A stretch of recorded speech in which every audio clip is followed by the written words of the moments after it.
Welcome back to Podcast Recovery, everyone. We are your hosts, David O. And Carly R. And today we are joined by our very special guest, Randy. How are you doing today, man?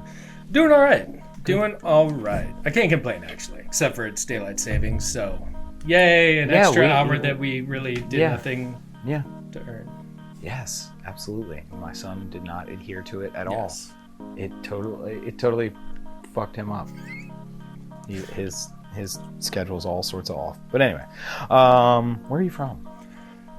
So I moved here from Northern California. I moved there from Wisconsin, and I moved there from Anchorage, Alaska. Just outside Anchorage, Alaska. Wow. So you were born in Anchorage, moved to Wisconsin. Wisconsin. Born in Anchorage, lived there until I was 18. Week after high school, moved to Wisconsin for college. Was there for 7 years. Were you a Badger? No. Okay. Is University of Wisconsin, but like Madison. the artsy-fartsy school, not Madison. Okay. And from there, moved to Tahoe and lived there for 5 years until... Oh, you're bougie. You're bougie. Why'd you move to Tahoe? Why not? No, I moved there because I was ready to leave the Midwest. Okay. Mm-hmm. So I called up my best friends, my bandmates, like my dudes, and I was like, hey, where the hell do you guys live again? They were like, dude, Tahoe, you would love it. And I was like, sweet, when's your lease up? I don't know, like 2-3 months. I'm like, get a bigger house. I'll send you money. I'm coming. They were like, nice. The fuck? Yeah. I was like, why not?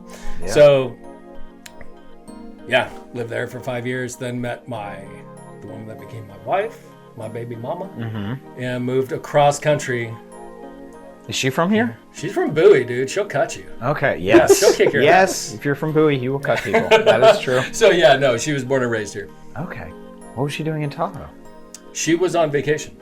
Oh, All right. wow. Yeah, we moved fast. I couldn't. I visited. I was like, it was too bougie. It was like I was in an REI commercial. I was like, what is this? It is, and yet there is a not bougie side at all. Oh, I'm sure. And I accidentally went there when it was like Oktoberfest, and I was just like, there are just way too many people here. Yeah, it's terrible. It's a lot. Okay, so now that we have all of that out of the way. Yeah, it's a lot. When were you first introduced to recovery?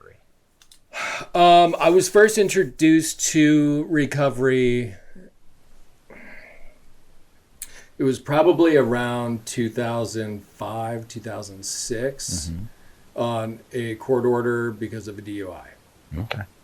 Good old nudge from the judge. Good old nudge from the judge. Yep. One of those things where, welcome to your court-mandated class. It's a room full of people. Everyone smells like booze. And I remember when they started off, they were like, look to your left, look to your right. At least one of you is an alcoholic. And I'm like, these two smell like fucking booze, man. Yeah. Of course they're alcoholics. Yeah. I don't have that problem. I was just speeding in a 35, man. Exactly. Yes. And I was a bartender at the time, too. So, like, the cop who pulled me over had just done, like, a security check at our bar. Oh.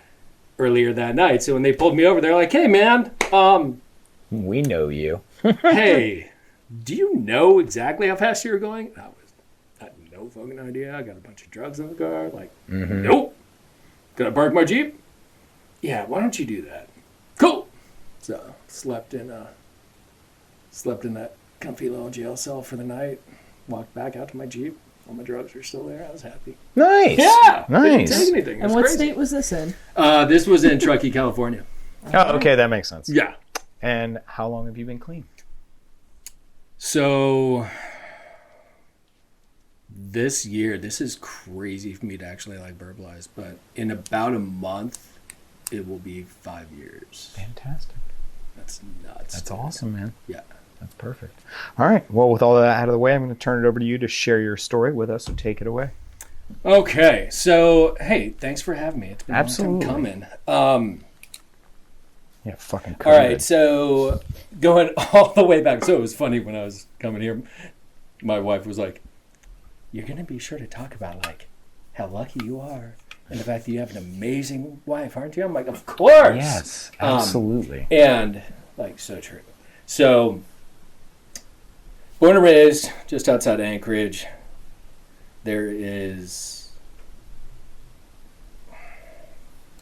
not a lot going on for us in high school as far as like extracurriculars, and like you're pretty well landlocked, being up on like the largest peninsula in North America.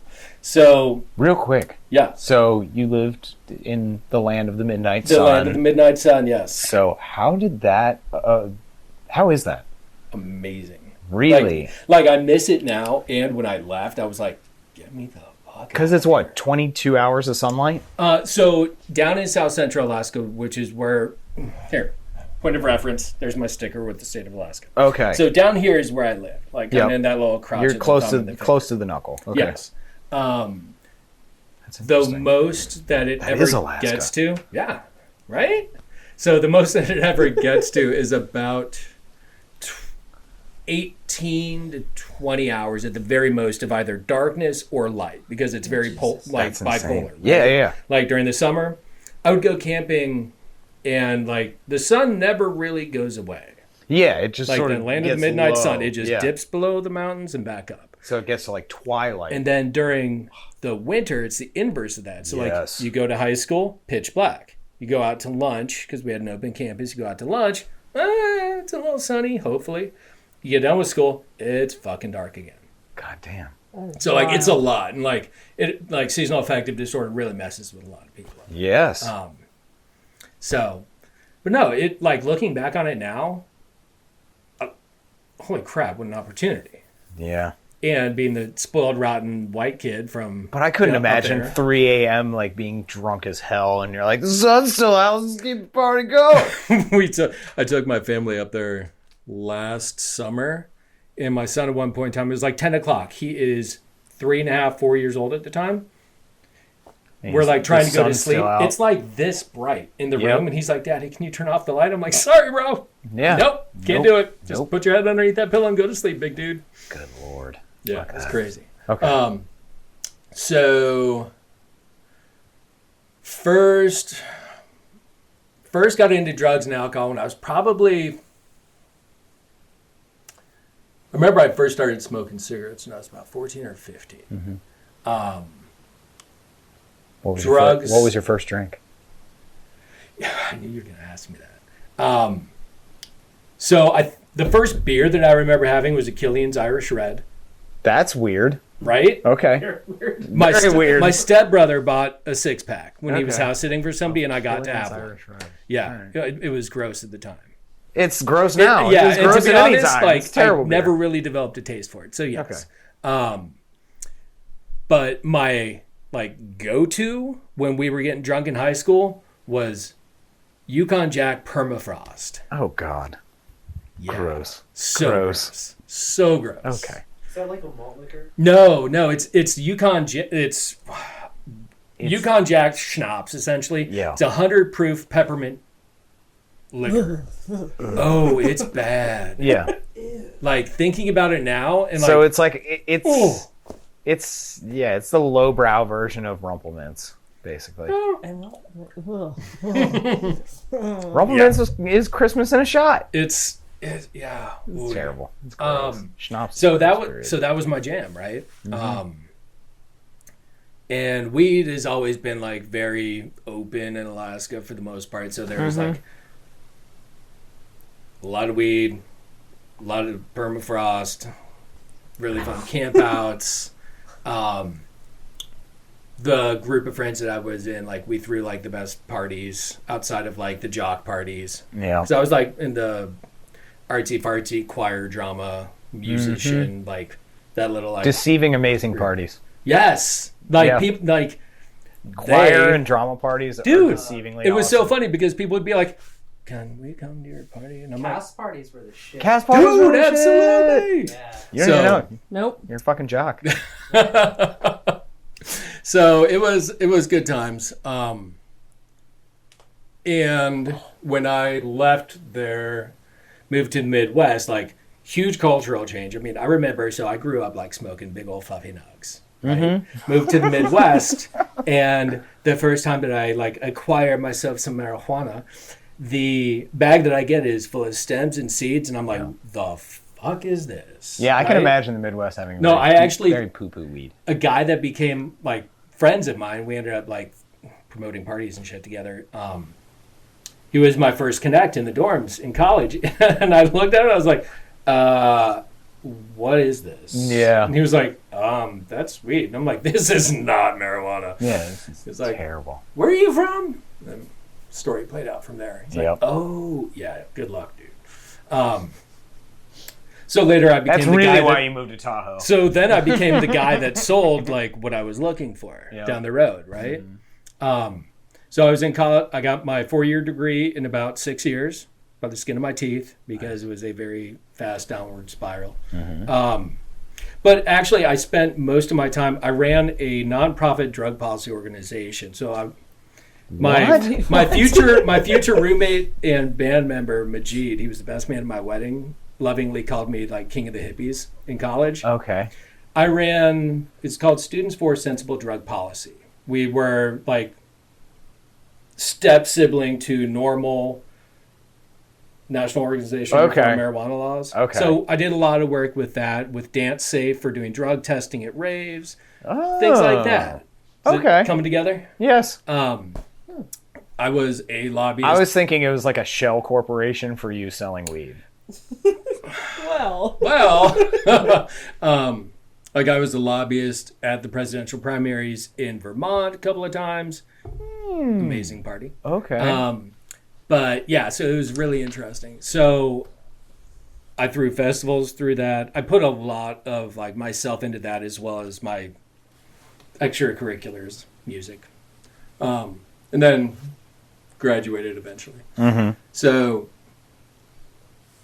started bartending when I was 18, so I was like on the street, like where all the bars are in College Town, Wisconsin, which if you've ever seen that map of like drunkest counties by state, and like Wisconsin is like that dark blue where it's like everybody is just schnockered all the time. Yeah, why would you not be? It was a perfect place for me to go to college, it's right? Wisconsin. Yeah, exactly. So love all our listeners in Wisconsin, but dude, I love that state. And definitely laid the foundation for what I then realized years and years later was my alcoholism, right?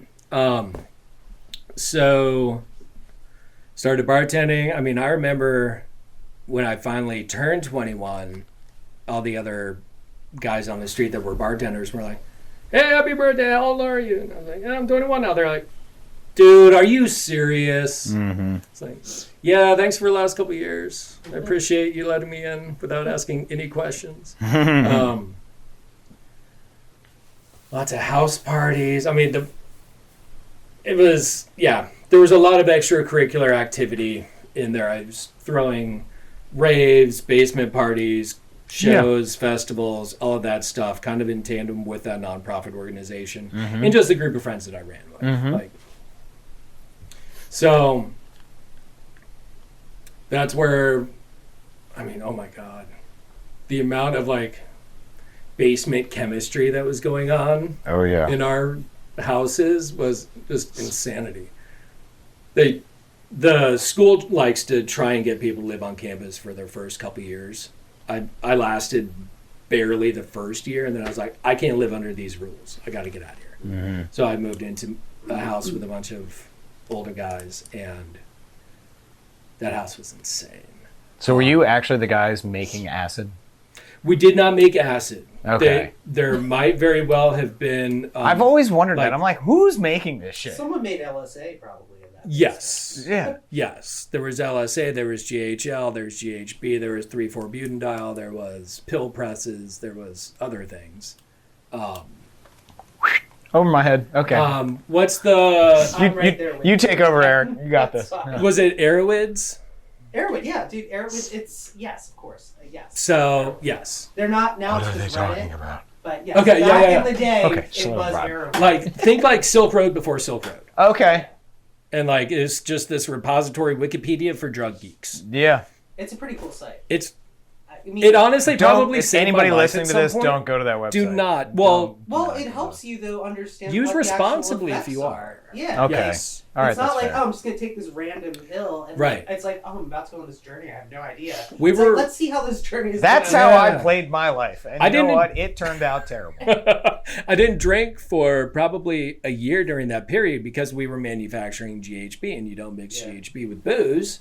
which we would have not maybe have known if we didn't do some research. Okay. Right? I don't know if you know what GHB is. It's It not is just a date rape chemical. No. It's No. also used within the dance scene. It's true though. It is. It's true. It's Dude, like it's the most amazing. The like, one woman in it's the used one in the woman in the dance room is very scene uncomfortable to- right now. to dance. To- Like, it gives and you like then this, Yes. lead to We watch Letterkenny. No. I know. So if you drink alcohol with it, I've been roofied. Okay. I've been roofied before. Well, you're Oh such my a good-looking god! guy. Yeah, it probably wasn't to get me. The story of that did evening you is for drink from another the girl time. keg, dude? No, it was in Reno when I lived there. That makes At a sense.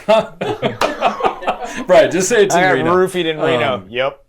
Fair enough. Yep. So it gives you like a really good euphoric, like gets rid of all your inhibitions. But then if you put any alcohol with it at all, like it will just totally.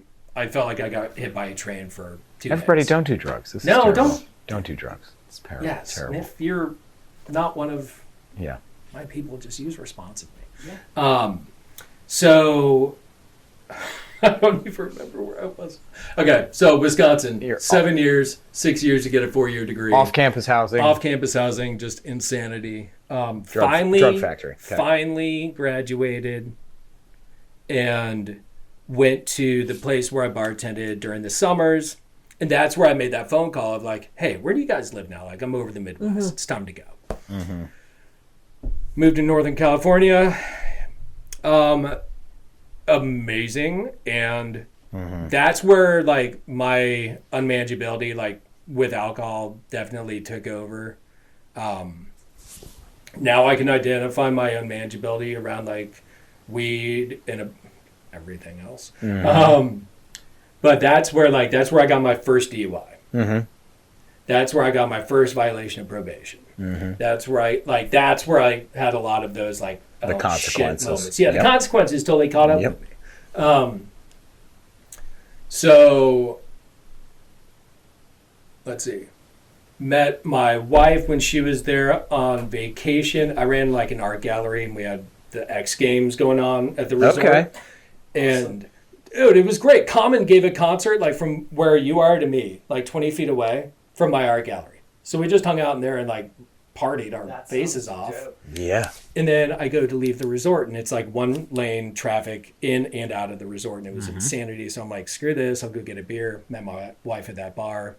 There you 2 go. months later, I show up in Maryland. Nice. Yeah, we moved fast. Mm-hmm.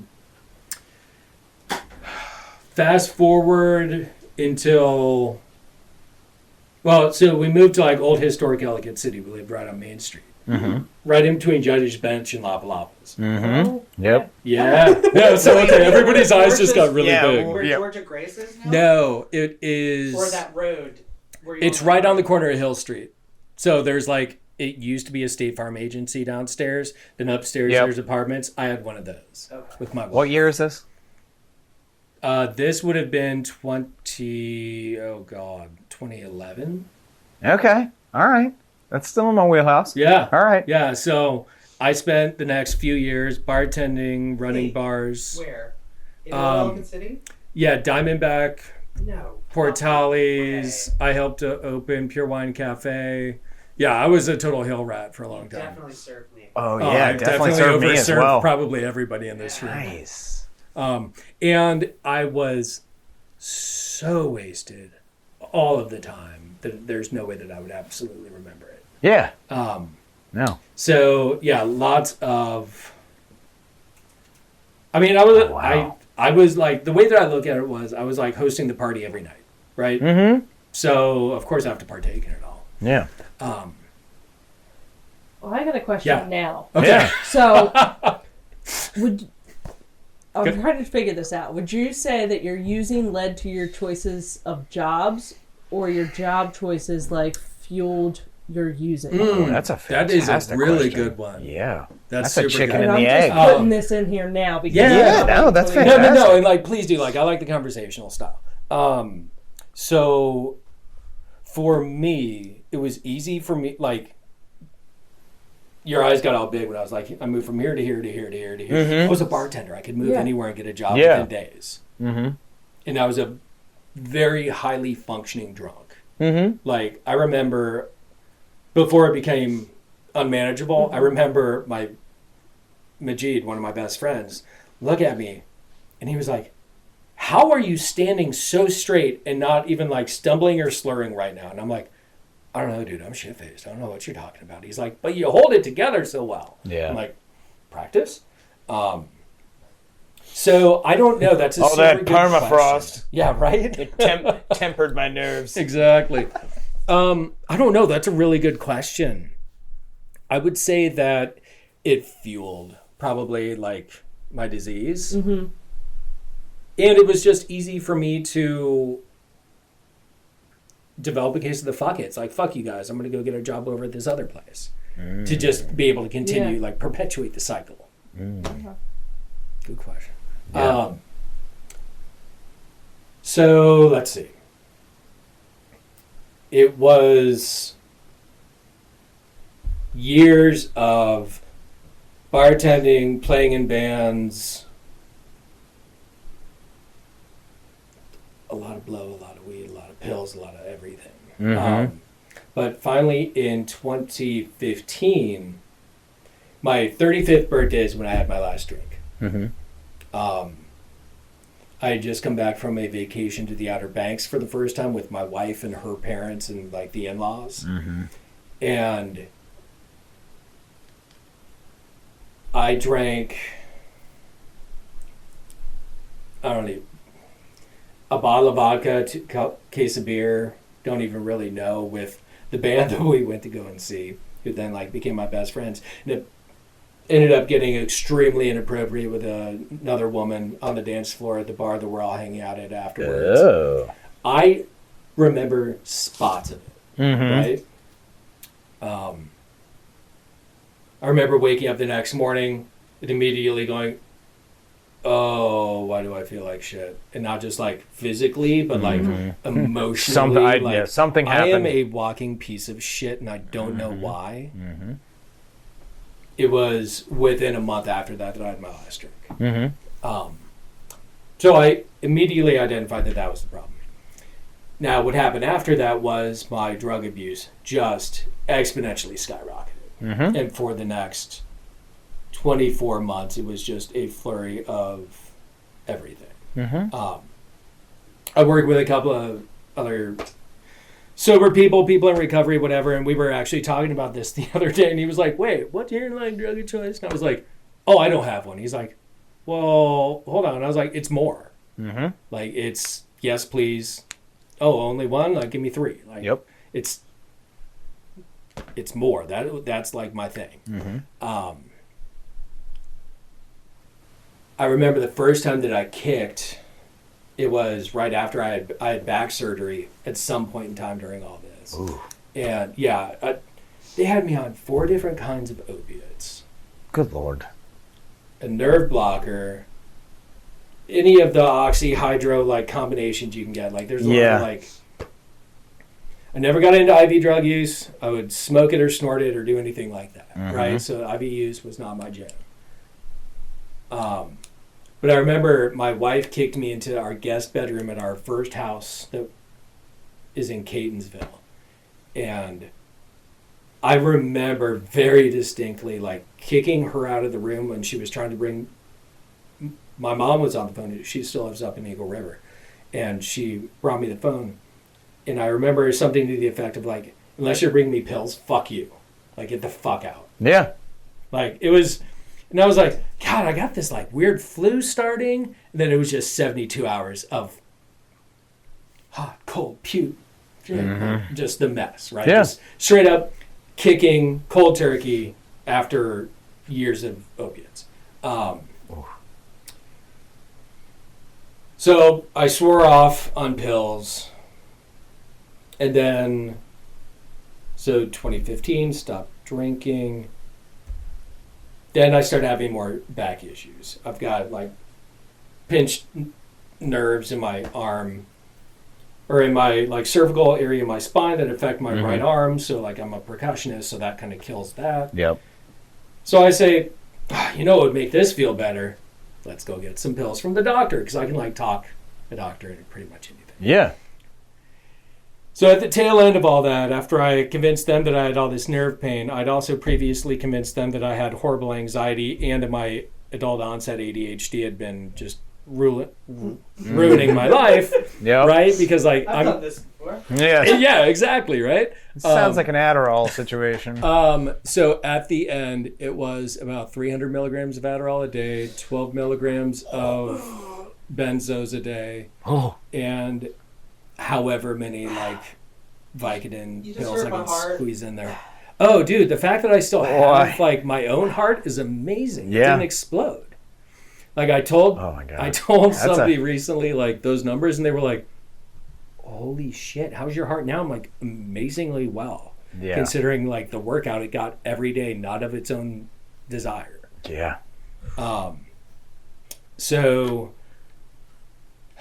Well, the opiates would just smooth everything out. Oh yeah, so That's why you got the benzos. exactly. Yeah. So exactly. so when I went to treatment, right? Because treatment is my story. And we're all like sharing our war stories or whatever. Yep. They were like, "All right, so what are you in here for?" And I was like, I laid it all out, and they looked at me. They're like, "Holy shit, you were fucking invincible." I was like, Yeah. kind of like a happy-go-lucky Superman that can just like not feel any pain. You're Deadpool. Super chill. Yes. You're Deadpool. There you go. Yeah. Less lethal Deadpool. Rehab is in my story. My like moment of absolute like something's got to change happened right after my son's first birthday party, where I got busted stealing pills out of my sister-in-law's purse. Not the first time, but God willing, the last. Yeah. And then I made the commitment to my wife that I would do something about it. And like any good drug addict, I stretched that out for a couple of weeks until I found a place that took our insurance and had a bed for me, which I even had to like dope fiend them because I was like, no, I can't come in Tuesday at 2. How about Wednesday at 6? Yep. Can I get that one extra day of using? Yeah. So my clean date is actually the day after my last day of titration off of the benzos.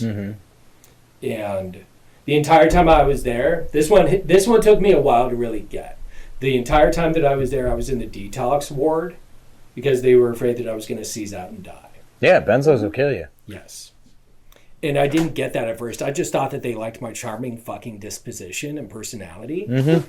Right? Yeah. So I'm like, oh, they see me for morning meds, nighttime meds, and I'm just warm and like I'm fucking Randy. No. It was because they were worried that I was going to fucking die. And when I like finally put that together, because like, I mean, it took me 6 years to get a 4-year degree. Like I'm not the sharpest tool in the cookie box. So when I put it all together, I was like, who has a box of cookies? Cookie jar. I just drove past like an entire table full of Girl Scouts set up down on Main Street in Catonsville. Well, I know what I'm doing after this podcast. I'm going to get me some coconutties. Sorry. So you're good. Yeah. So I was in detox the entire time that I was there, and thank God for it because, like, it was that like gift of desperation towards the end where I was like, I am going to lose everything. And from the outside, everything looked great. I was having my most successful business year ever, and on the inside, I was sleeping like 3 maybe hours a night, 4 hours a night, abusing the shit out of pills the other 21 hours of the day, and just my personal life was just in shambles. You slept every night? There were. I was like, Eric is paying. I was like, this is totally Eric's story. That's where a lot of the that's where the benzos and the opiates helped out, right? See, I would prefer to optimize time. Do more like 2 days up, 1 day down. Yeah, I couldn't. But with the newborn baby, what a piece of it was That's hard a to problem. do. That's a problem. Yeah, so my Yeah. son was 1.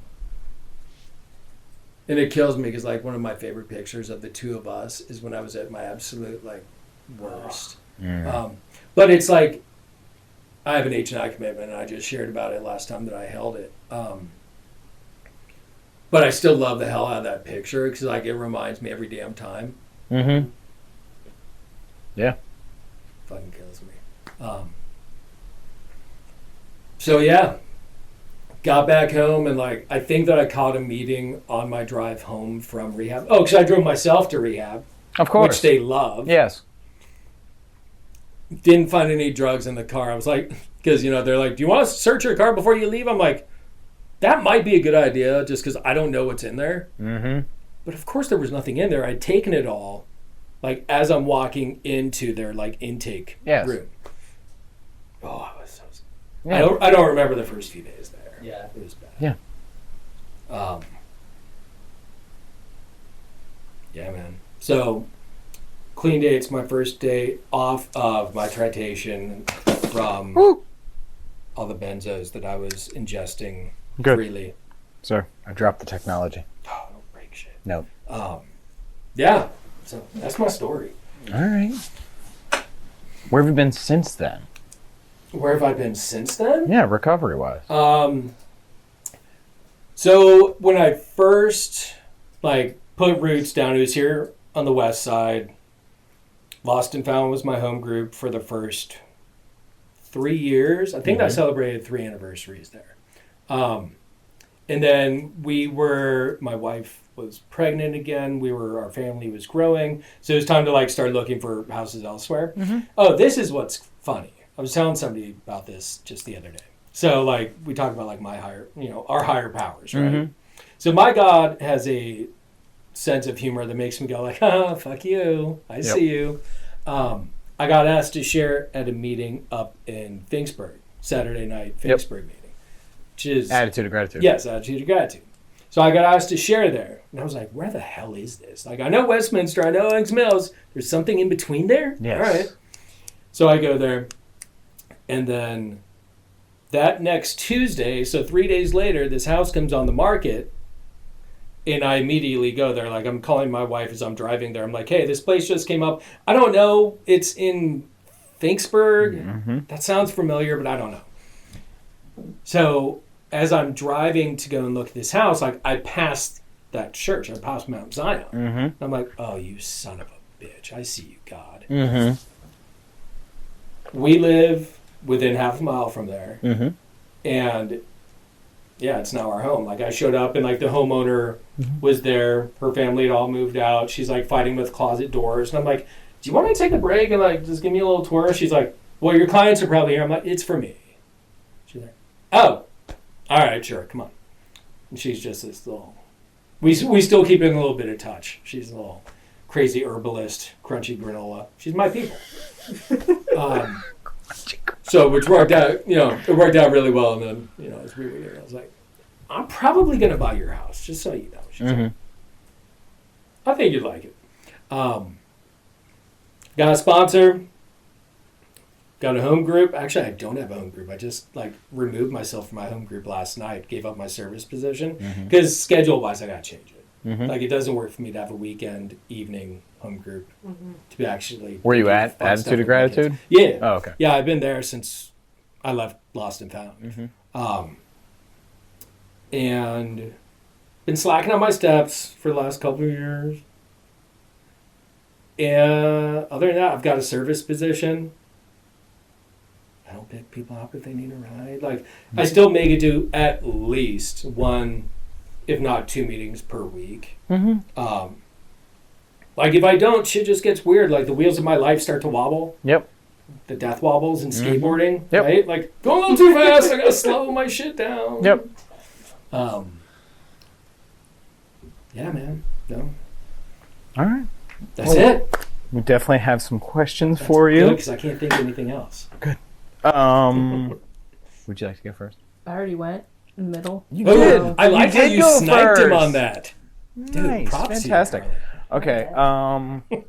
So I know you talked about the event before you quit drinking where you felt like the ultimate piece of shit. Yes. Was there a time before that, or when did you realize, because you talked about your story, your life of the party, blah, blah, blah, this and that from here and there.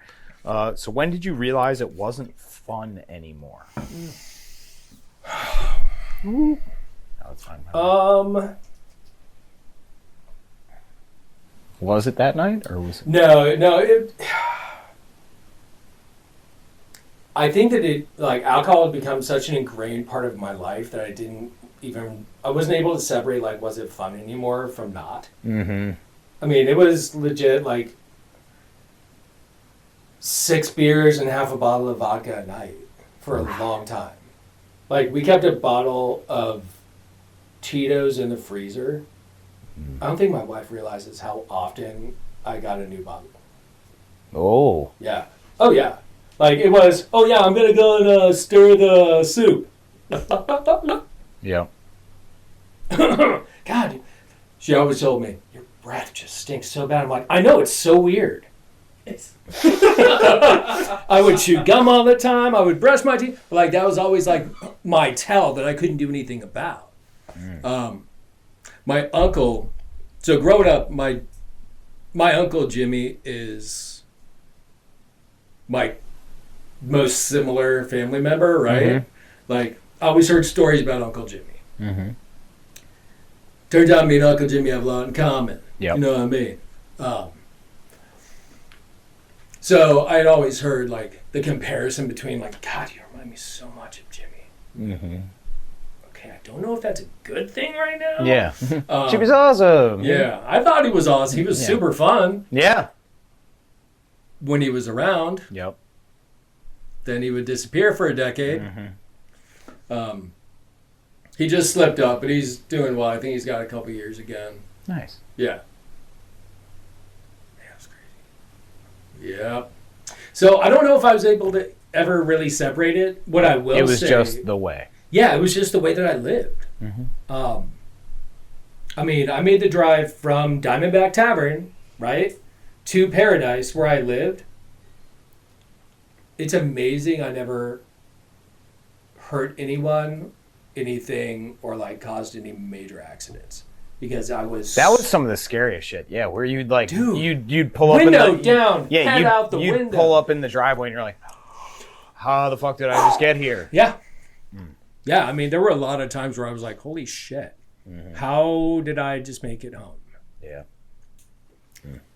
So, like, somebody was looking out for me. I don't know who, but, like, without harming anybody, seriously, except for myself, like, that's amazing. Yeah. So, yeah, I don't know. It's just the way that I lived. Yeah. What you got, Connie? So you're coming up on 5 years. I will be 5 years in February. Yeah, dude. And I'm kind of in this place where I'm, like, complacent and really having a hard time. So I want to know is how do you keep things fresh? Okay, in your recovery? That was part of me needing to, like, change home groups. Was just a little right? I need to get to a home group that's not just an open format speaker meeting type of joint. I need to get in, do some, like, actual literature study. It's hard. Mm-hmm.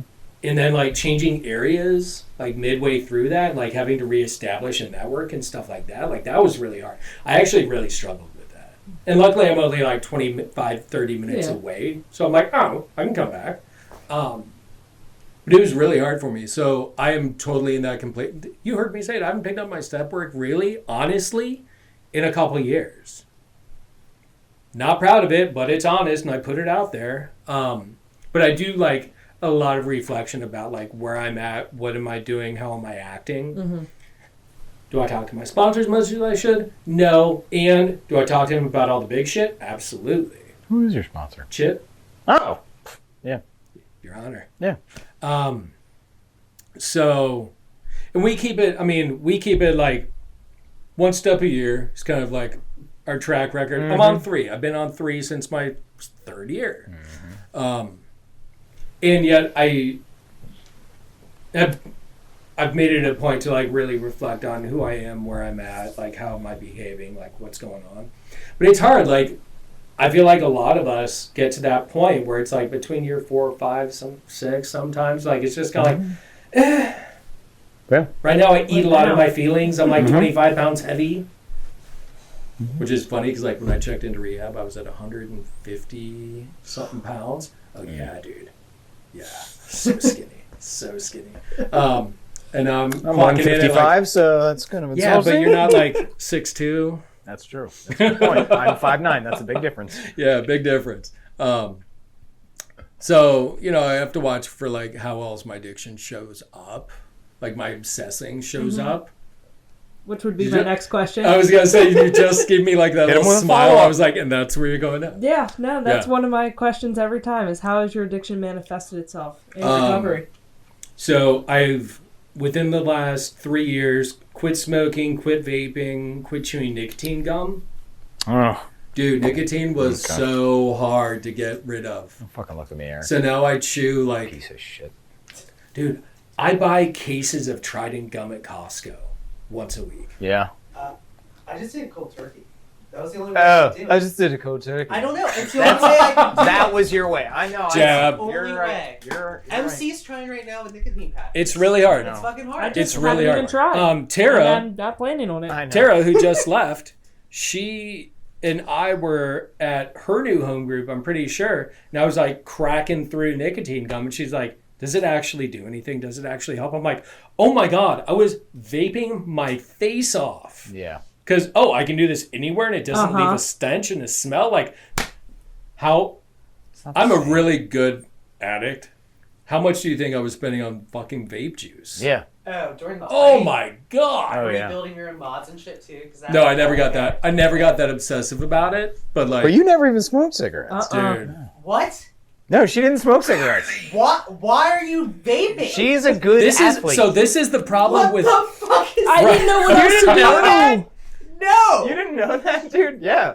She I never put down smoked the cigarettes. alcohol and the drugs and picked up the vape. Yep. Oh. I know. Well, that's time for another meeting.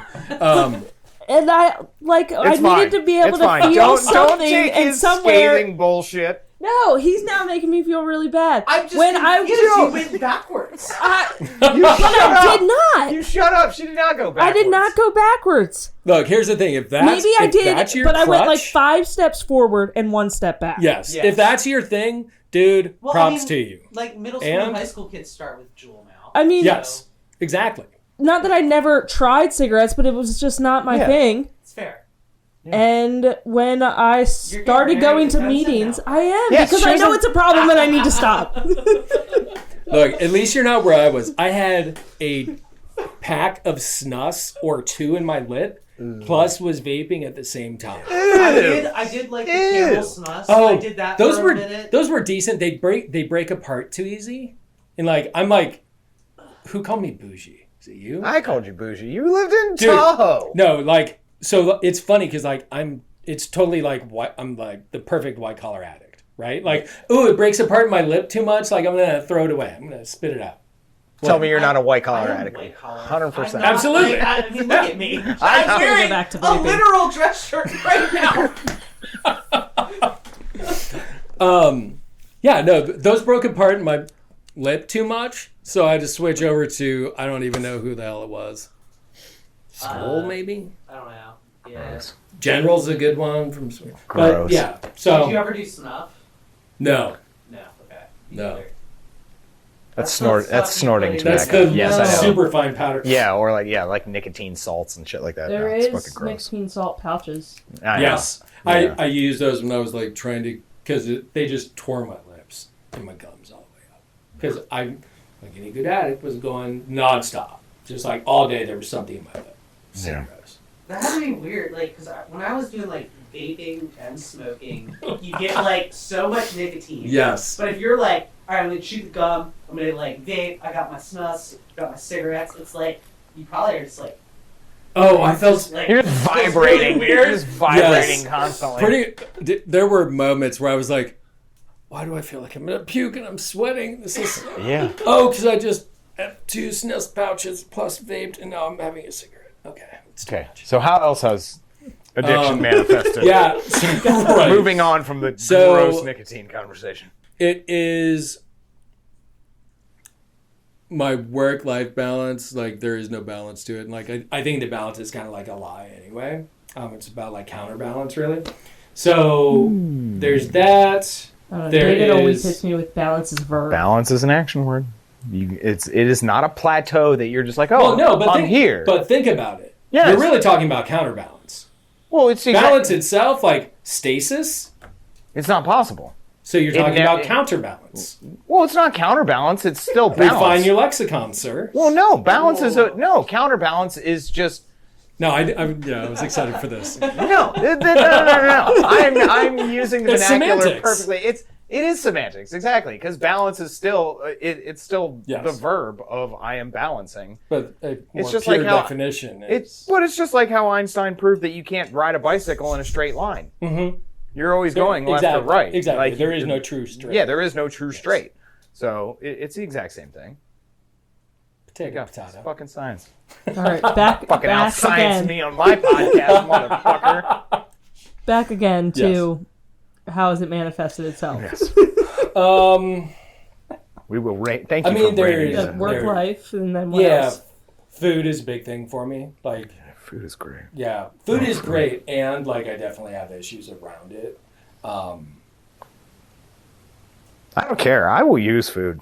That is Dude. something I have not addressed. So it's Yeah, look at you.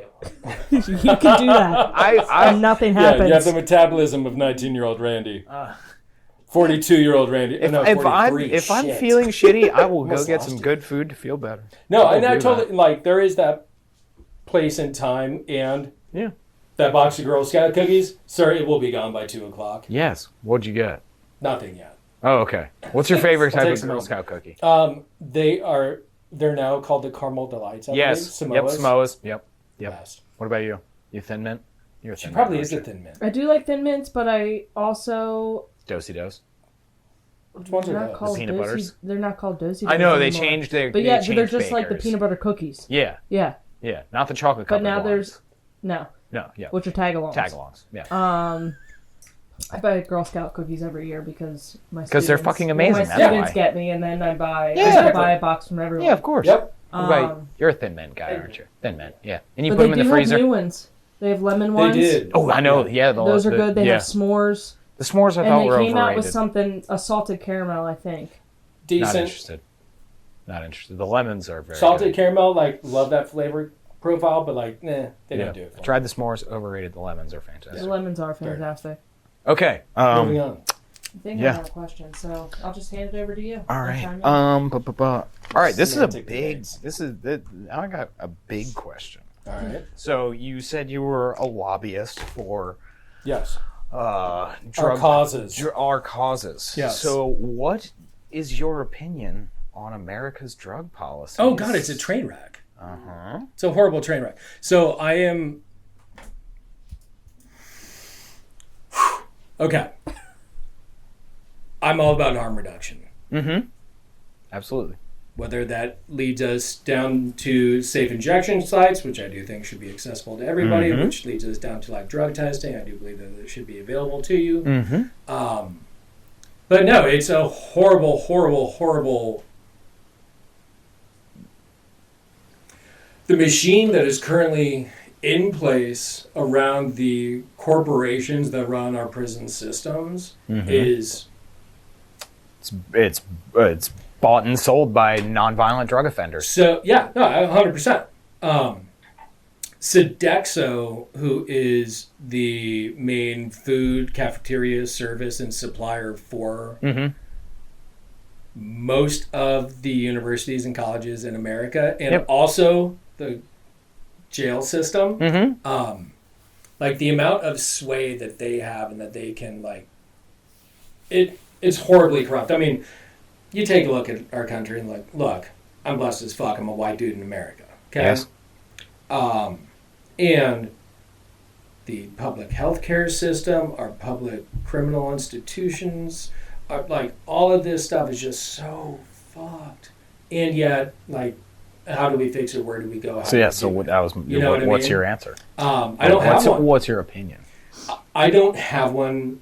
I don't have a solution to it. My opinion on which topic? Here, I'll give you mine. Mine is legalize everything, just like that. Just like So you're going all Netherlands of it. style. You're going like Portugal Portugal Portugal Yes. style. Yeah, and you see I think that it would actually usage. be beneficial because you will see usage You go see, down. you see usage go down. You see because everybody is trying to go down. Yep. Because everybody's stomping on everything to get it to a place where it's still profitable. Exactly. Now you're buying shit that's not like. Dude, okay, I need to talk about this. You're taking cartels out of the situation. You're taking you're taking a global, violent epidemic of a problem, and you're undercutting it. So here's the deal. I've gone to 2 funerals in the last 2 weeks, and another dude died yesterday because of direct results from, like, I believe in the disease model. Mm-hmm. Right? Yep. One was alcohol related. The other 2 as a result of drug use and abuse. Mm-hmm. Do I feel like those could have been prevented? 100%. Yep. Especially, like, alcohol, that's the scariest one because, like, it is such a thing in our culture. It's so ingrained on Earth. Yeah, I'm not quiet about, like, my recovery journey, right? Like, I put my shit out there on the Instagram and the Facebooks and all that crap. To the point where I have people that actually reach out about stuff when I, like, post my anniversaries or stupid memes. I love recovery memes. Love recovery memes. But I had somebody just recently reach out. She was like, dude, I'm so proud of you. I've been trying myself. Do I think she has a problem? No, she's just trying to live a healthier lifestyle. Mm-hmm. But it's so ingrained in everything. She's like, she's a huge live music advocate and whatever. So she's like, it's so fucking hard. How did you do it? I was like, well, I didn't perform for the almost year after I quit drinking because I couldn't not have a fucking anxiety attack before I walked up to the microphone. Yeah. Like, it was just impossible. So if you go the Portugal route and you just legalize it all, I believe that actually leads to, look, it's going to get a little sloppy there for a minute, but then it's going to straighten out and everybody's going to find, like, ooh, yeah, this works, this doesn't work. Like, well, I believe that that's the better way to go. Yeah, and I think deaths ultimately will drop very fast. To start doing heroin. No, like that's the thing. Heroin is still heroin. Yeah, that's like the straight people have always thought that, like, oh, if you legalize heroin, everybody's going to do it. No, Betty next door, who, like, she's not just like, oh, well, heroin's legal. I think I'll go pick it up and fucking. Excuse me. Do you have any crack? Yeah, like, that shit's not going to happen. No, like, it would be hilarious in, like, a 75-year-old. Yeah. Do you have any meth? Can I get some? Where's your choice, sir? Can I get some Charlie, please? Yeah.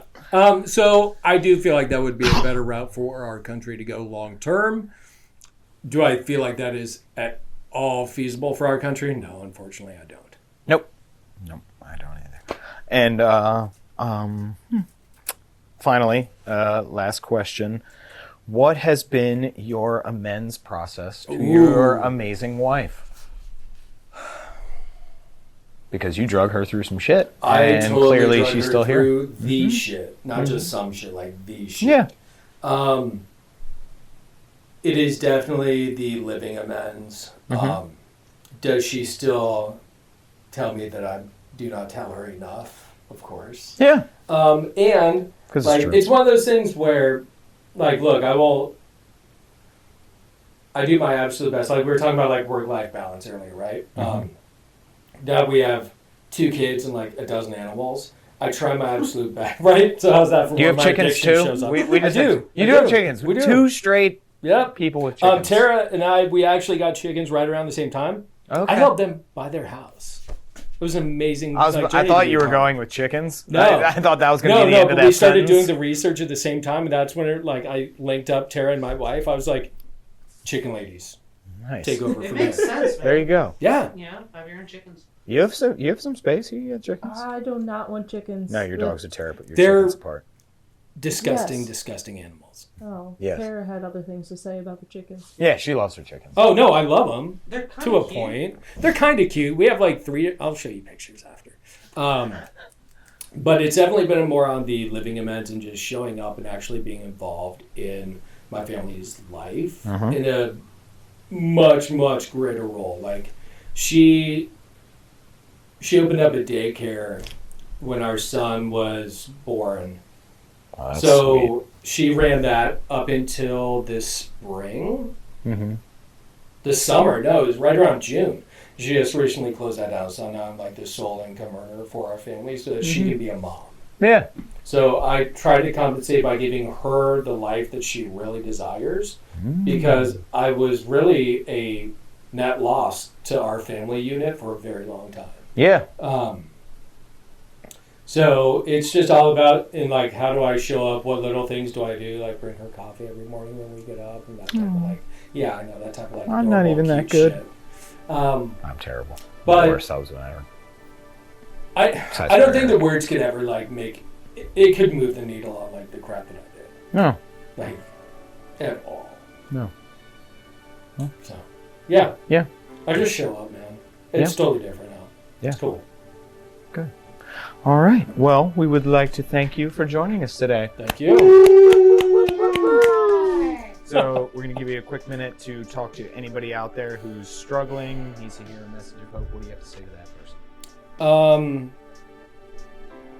After using hard for 24 years, if I can make it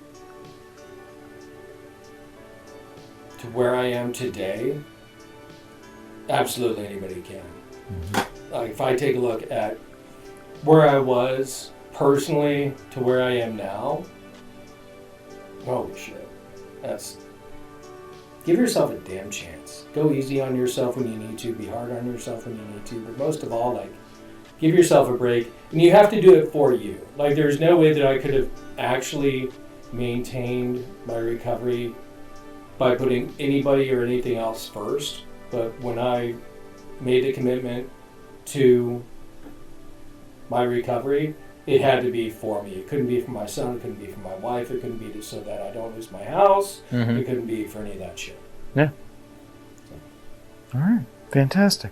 Well, thank you again. And here at Podcast Recovery, we are aiming to expand the scope of support for recovering addicts.